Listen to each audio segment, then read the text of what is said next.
Hello, Sagittarius. Welcome to Higher Source Tarot for your Law of Attraction Tarot and Oracle card readings. We are going to start here with a money reading first. There's a Law of Attraction message linked in the description box. I'd encourage you to listen to those if you don't. After the money reading, we'll have a love reading, but first, a message from Abraham Hicks. I will reach for the best feeling thought I have access to, because your thoughts create your feelings. And we want to reach for those better feeling thoughts. Always be reaching for the feeling of relief that comes when you release a more resistant thought and replace it with a more allowing, better feeling thought. The stream of well-being is always flowing through you, and the more you allow it, the better you feel. The more you resist it, the worse you feel. You know that's true. So if you're in a low feeling place, a negative feeling, a funk, then it's time to release some resistance. All right, you have the Magician, the King of Wands, the Queen of Cups. I'm loving this. The Eight of Wands. That's a phenomenal money reading. And I feel like, too, it's going to be a change that'll really speak to your heart with the Queen of Cups and the outcome. So the Magician has you unlimited. This is where you can have, do, or be anything, and you're the starting point for it all. And so the Magician is a great card for anybody who's an entrepreneur. If you're thinking about working remotely or virtually, or you have the ability to travel around and work for somewhere, and it's up to you to kind of regulate your own hours, this will be perfect for you. But with this Magician, it's also a great time to start a business venture, even if it's a side hustle. Okay, if you're a therapist or you do something where you have a clinical license and you say, I'm going to try BetterHelp in the evenings and just kind of dabble evenings, weekends.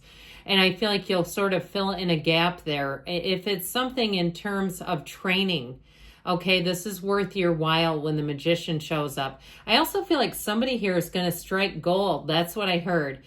In terms of a real estate gig or venture, okay, if you buy something that by the time you resell it, it'll be worth more. Or even if you're a thrift shopper who does the thrift shopping and then resells stuff. And I don't know much about that, but I know people who do it. I know a woman who runs her own store doing that.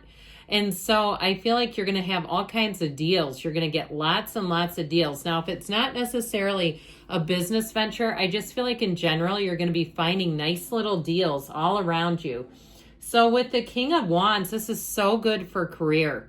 If you have an interview, you'll nail it on the spot. This is where you walk in and you walk out with the job, and where they say, when can you start? Could you even start today if you're available? That sort of thing. And you might find they're so eager, it's like they don't even care about the paperwork aspects. It's like, well, I need to fill out my tax forms. Can we at least do that? You know, I feel like they're so excited about you that they're like, oh, that's all a formality. We'll get to it. We'll get to it. I get this energy of almost an urgency to get you on board. It's you and your own energy too. And especially with this fiery energy around you, I feel like you're going to be better than ever. I feel like you are, in terms of career and money, this is going to be a great year. And I know this is a short reading, but I just get, especially with the Eight of Wands being here, you are going to get so much momentum. And once you get that, it's like you're unstoppable. If you're a writer, you're going to look back at your own writing and say, who wrote that? It'll be wild even looking at your own stuff going, I can't believe I made that. That is strange. And it's like you're in the zone. You're a conduit for the universe when you get in those zones, and keep going with it because you've got something. You're tapping in to the limitless flow of the universe, and it shows. And so with the Queen of Cups and the outcome, I really like this because I feel like what they're trying to acknowledge here is the feelings that you have as a result, where you really feel great about your life, where you say, how can it get any better than this? I'm really on. All areas of my life are on. There's no shortage. There's no lack here. In terms of the Queen of Cups too, if you do get a promotion, people will say you're the best boss they ever had. If you work in some kind of, I see somebody in a lab or like a healthcare setting where they'll say you are fantastic. If you retire, this is going to be great. Even if you need just a short, like a part-time job kind of a deal, I feel like you'll find something that really suits your needs. And you'll say, this retired life is for me. It worked out better than I thought it would. where you'll really be comfortable, because this is an energy of being fully comfortable. There's no lack, there's no fear here. And so with the Eight of Wands and the advice, they're telling you go for it. And you notice how perfectly aligned these wands are. They're not crossing each other at all, which shows that your well-laid plans take off. Okay, this is where you have nothing stopping you. There's no friction. There's no confusion. There's no setbacks here. It all moves forward with ease. And I feel like the communication is going to be fantastic. So in terms of money, you've got great energy. Let's see what the yes, no oracle can add.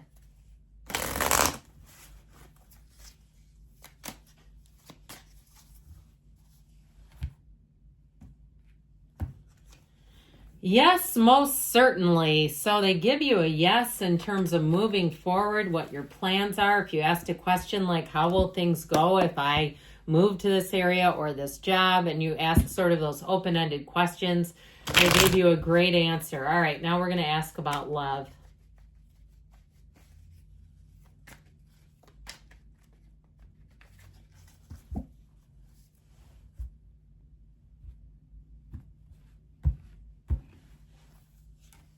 You've got the Two of Wands, Death, and the Ace of Cups. The advice is the Eight of Swords. Interesting.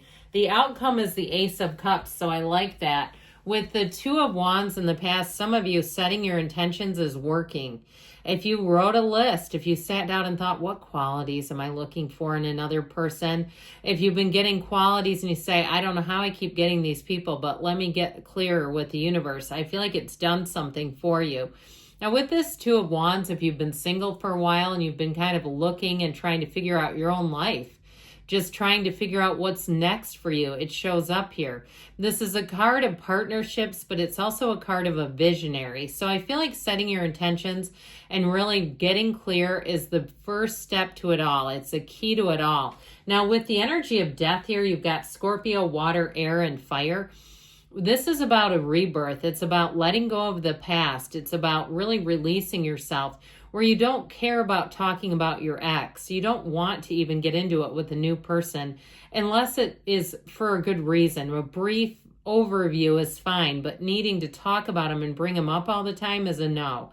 And I feel like you've finally gotten over something that's been holding you back. You're finally going to be released from an old situation, old patterns, old programming that's been holding you back. Now, with the Death card, you see this horse, the skeleton represents your higher self, but the horse has you going over the wreckage of the past. They're literally mourning the loss of someone down here.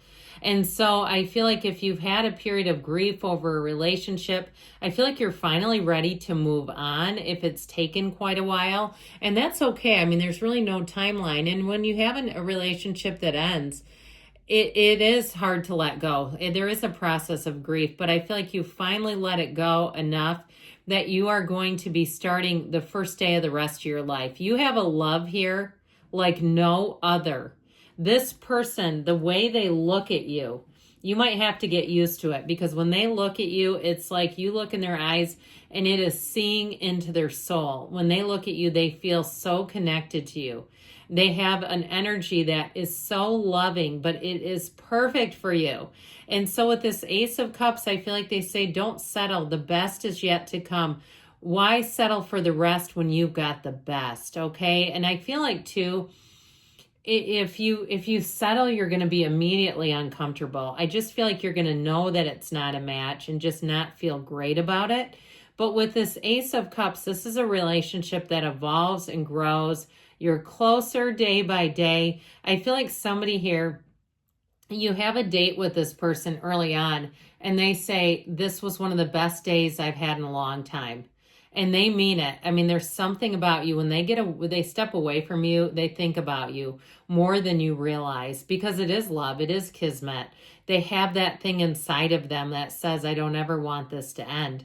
And so I feel like you have a long-term commitment here, But with this Ace of Cups, know that it is so beautiful and unconditional. It's one of the times where you just feel the pull towards love when this one shows up in the outcome. It's that fountain of love that never ends. It never goes dry. And we talk about this, that love is never created or destroyed. It is energy. We just get in and out of alignment with it.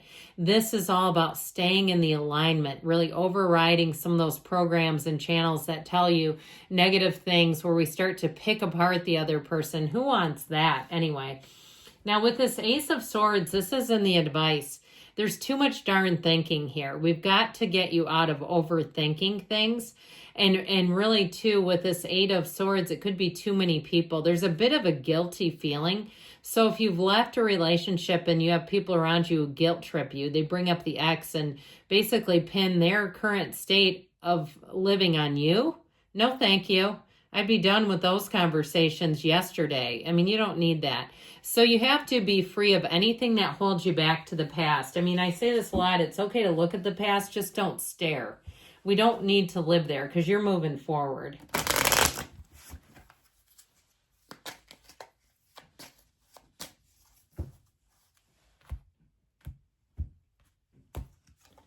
Yes, use what serves your highest good. Discard the rest. Didn't we say that? Why settle for the rest when you can have the best? They're saying it here too. I love you, Sagittarius, and I'll be back again soon.